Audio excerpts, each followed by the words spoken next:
Welcome back to Plague Scythe Studios, everyone. Today we're finally getting to a long requested video by you guys, an AX8 lead guitar tutorial. I'm actually going to be throwing in a few other tips and tricks in this as well, because about anyone can just say, oh, you put your delay here, you put your chorus and your flanger here. But I'm going to show you how I actually use lead guitar tones in the context of a patch. So I want to show you how I set up the scenes, even show you how I use it in conjunction with a clean amplifier. And we're kind of going to be taking a worst case scenario approach where we're just going to be using one amp sound for both the rhythm and lead guitar patches. So like I said, a bunch of you guys have requested this. I know a couple off the top of my head have recently. So I decided to push some other videos out further on the pipeline and get to this one sooner, since it does kind of make sense for a tutorial. For the guitar, I thought I would change it up, and we're going to be using my H338 from LTD. This is an 8-string, 26.5-inch scale with active pickups, and it's in open tuning. So I'll give us a little bit of a different flavor from the last AX8 tutorial we did. And yeah, let's go ahead and jump into AX8 so I can show you how to set this up. All right, so we're going to start off here with our blank AX8 edit patch. We'll go ahead and fill in some of our heavy metal quintessentials. We're going to have a drive block, we're going to have an amp block, and of course a cab block. And I'm kind of going to have the worst case scenario here. I like to fit, if possible, pretty much all of my sounds in one preset. That way I can take advantage of all the scenes, and I can just switch between those on the fly.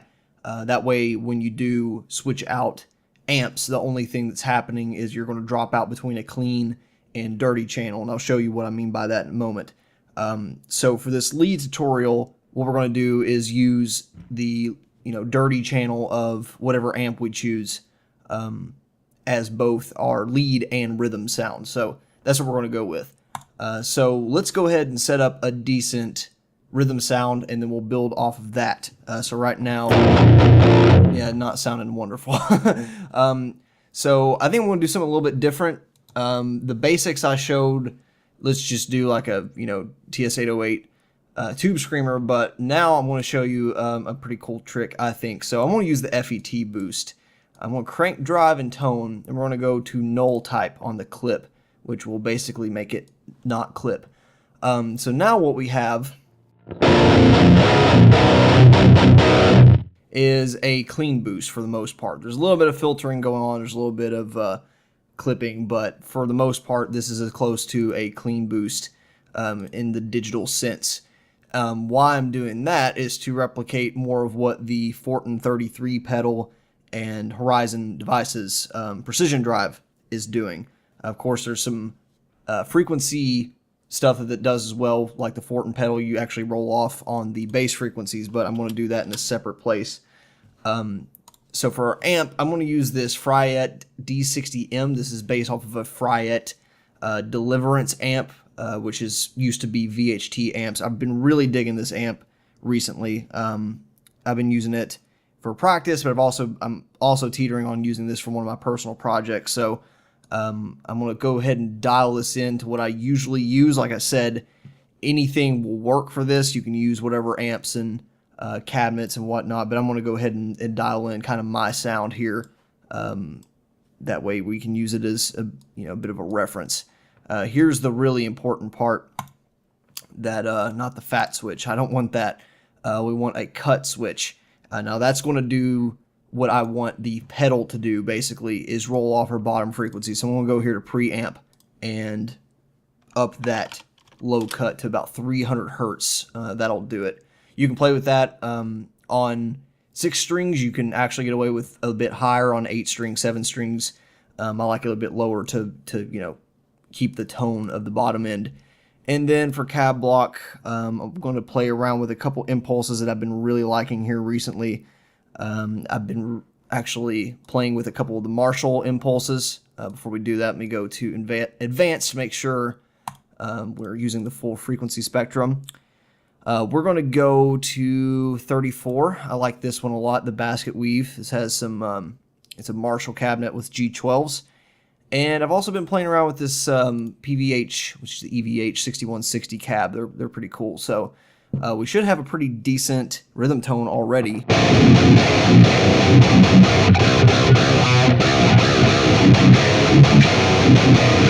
That's pretty heavy. I'm going to go ahead and throw on an enhancer on the back end here. Now this is something that if you're actually going to record this or playing with a second guitarist live, don't use this. This is just to thicken up the sound for these either, you know, practice sessions or these, you know, when I record videos here, it sounds a lot better. You get a lot more stereo imaging. So this would be, you know, a semi-useful metal patch for rhythm. It's, you know, pretty basic. You got a drive block going into an amp block, fairly high gain amplifier, a little bit of Fortin type magic going on in the just comparison what I'm doing with the drive block here. So without it, and if you want a real sense of what it's doing, I'll cut off the low cut. And then what is my digital equivalent of the drive pedal.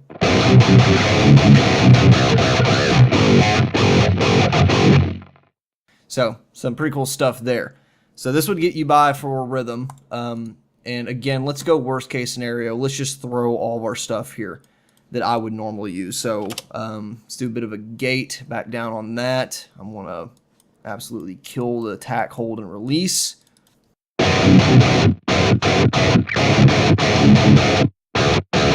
So that's extremely tight. So that kind of fishes out our rhythm sound. So let's get into what I would actually do for a lead. Now, I don't like to use a second amp in the Y, so I'm going to take advantage of XY switching on basically all of this, but for the second amp, I like to keep that dry. So, you know, this would be another scene. Now, to keep that functionality, that means that we can't use a different amp for our lead sound. For me, that's not a problem. For you, you might want to use a different preset, blah, blah, blah. But again, I'm just going to show my worst case scenario here.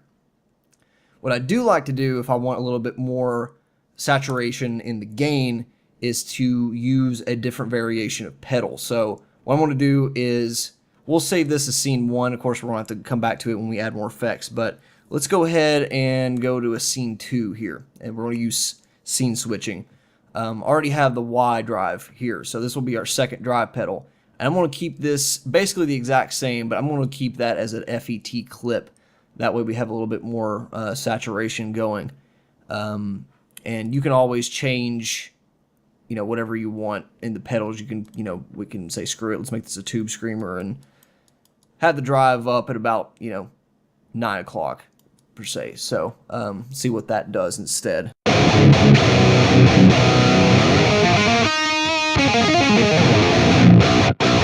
So that's a decent fat sound, so we'll go with that for right now.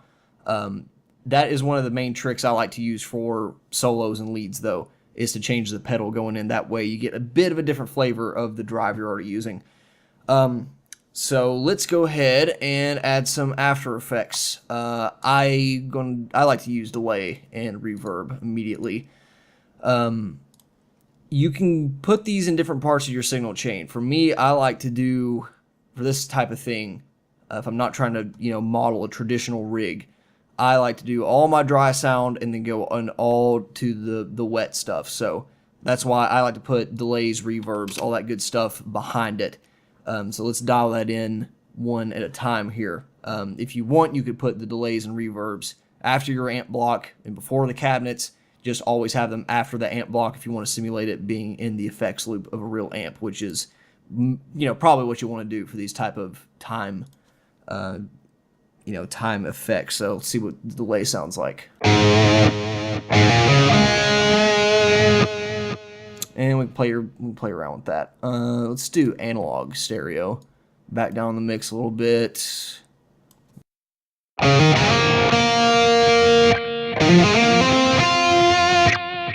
We'll call that good enough. Let's play with reverb. Now, when you get a lot of effects going here, you're going to see the CPU pin, or the CPU usage pin, and it might even drop you out of reverb or reduce you to normal quality if you're using high. If you're recording, I would try to dedicate it a little bit more to high quality, but for just jamming and stuff, it's hard to tell the difference because they're both, the normal quality is amazing quality. So it doesn't really bother me either way. I want to keep it at normal. That way we can, you know, pile on the effects afterwards. So let's see what the reverb sounds like.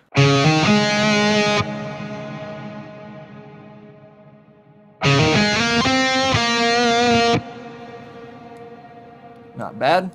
So let's pile the two together.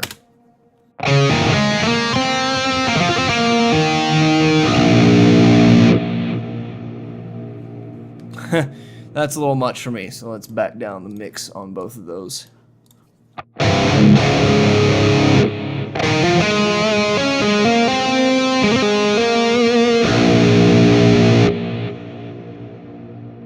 So that's a good thick sound. So I'm fairly happy with that delay and reverb sound. So let's say that that's what you want in your lead.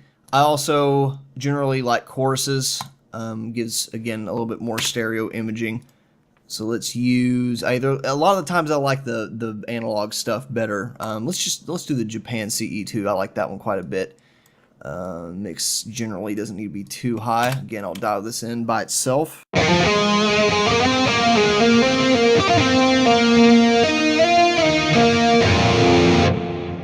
That's pretty chunky. I like that for my leads.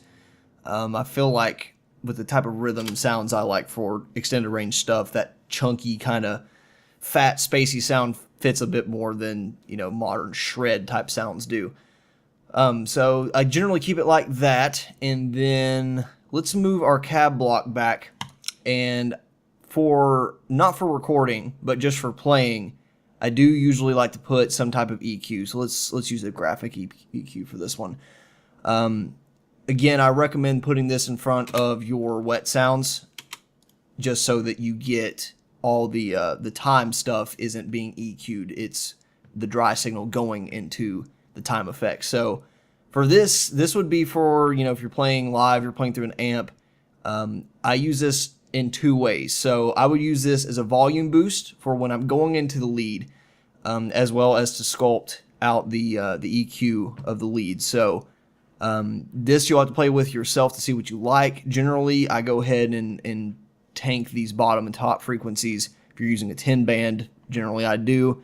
This isn't something like a Mark series amp. And general rule of thumb, if I do bump the frequencies at all, I don't do it by much. You're generally going to have better results if you just decrease the frequencies just a bit. So I like a bit of resonance here in these frequencies. I feel like that's where the mids of the guitar really pop out in leads and solos. So I'm going to play with this for a second, and we'll see how it sounds.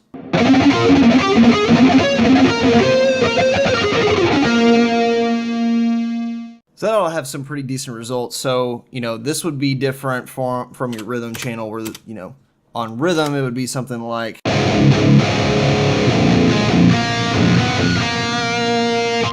then you would get more, a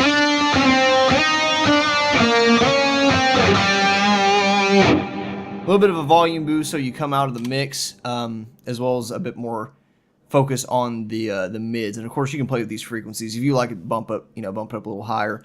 In the highs, feel free to do so, but that's the kind of separation I like to hear on the leads I'm going for with this sound. One last thing I can put here is I got a wah pedal here, so you can hook that up. To set it up, you'll want to right click on control. You'll get a source. I have mine in a pedal in external 1, so you should be able to see the tracking there.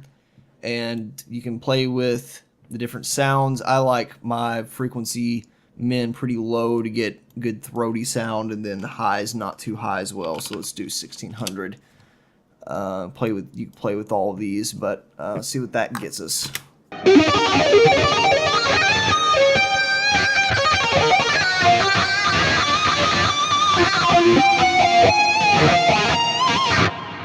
Not bad. And of course, if you don't have a wah pedal or any type of expression pedal for the AX8, you don't have to use that. But I like to have it just for options. So let's say this is the general, consensus that you like as far as the effects order goes. You can always drop out these different blocks for stuff you like. If you'd rather have a phaser or something for chorus, then go for it. This is the general setup I would do for leads. I would keep my rhythm sound, a little bit of boost in the front, and then that way you can have room for a clean channel amp whatever you like on your impulse responses, and then that's where I really start significantly changing things in the back end. And for leads, a lot of the times I do keep that enhanced block to get a little bit more stereo separation. But yeah, you can, play with delays, reverbs, the orders of those, but generally I would put choruses, flangers, phasers in the front. So let's get this all set up in the way that I would actually do it in a preset. So go ahead and save this. Now this will be our standard rhythm patch. So we'll have nothing engaged except our bare minimum rhythm stuff. I'll keep the enhancer on just for the video's sake, but this will be the basic sound. So I would generally save that in scene 1, and then on the pedal board itself, you can cycle through what each stomp switch does and assign it to that switch, and then I'll usually go in order to make it make sense. Scene 2, a lot of the times for this, will be my primary lead sound, so we'll have the Y drive engaged, good, and all that can be engaged, and that should give us the sound that you want.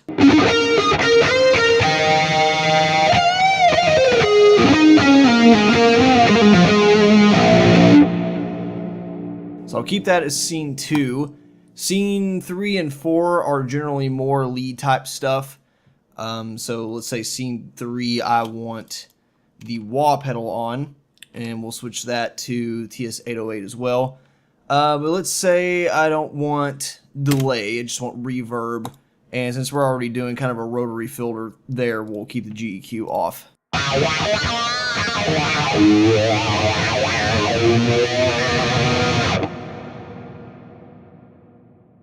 And then for scene 4, this is where I would do something like a modified rhythm sound. And of course you can switch the orders of these, but generally this is the way it makes sense in my brain. You do however you like.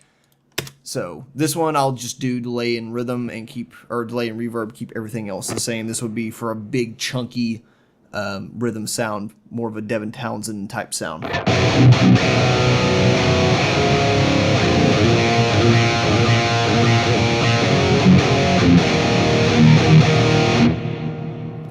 So that works. Scenes 5 through 8 is where I get a little bit more funky. So let's make this our clean channel. We'll switch to, I have here, double verb SF, so that should work. We'll turn off the drive block for this one. And let's say we just want a pure clean sound. We'll just do delay and reverb.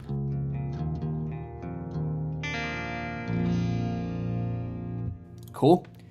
Let's say this one, we want chorus engaged for a clean. Change this to Y, turn that off, turn everything else on.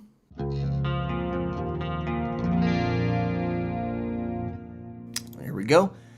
And then 7, let's say we want a bit of a hotter sound for the clean. That way we can, experiment with that. So we can keep the drive block on.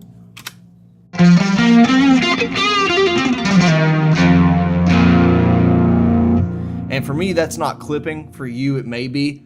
Another neat trick I'll do sometimes is throw a compressor here. And you can really get some cool animals as leaders type sounds. Generally, that's a good way to do it.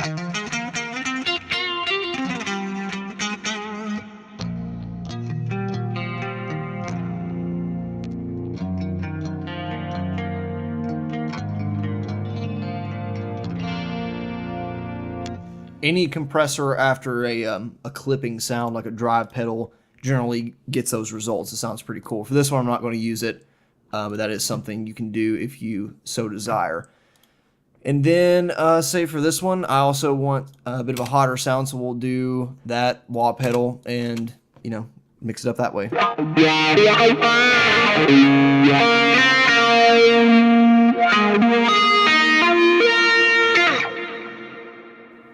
And that's pretty much how I set up my patches for this type of genre, at least when I'm using extended range stuff. I'll do a little bit more of a traditionalist setup for classic rock and normal types of metal, but that's generally how I do it. I have a row of lead and rhythm tones, and then 2 or 3 to 4 dedicated for cleans and some derivatives of that. And that's pretty much how I integrate lead. I don't, except on rare occasions, use anything but the actual amp that I'm using for the rhythm sound, and then I'll just modify it because generally it's the way I write, is the way I play. I'd rather just keep with that same sound and modify it rather than play with a whole entire different amp sound. So you can, if you'd like your channel 2 to be a more aggressive version of the same amp or a completely different amp in general, then you're welcome to do that. But for me, this is a bit more simple, a bit easier to follow. So I didn't dial this in exactly how it would sound, nor is it, perfect in any way. I don't think it sounds nearly as good as some of the stuff I've dialed in for my personal use, but this is the general methodology. You don't have to copy this, word for word. You can experiment and see what you like.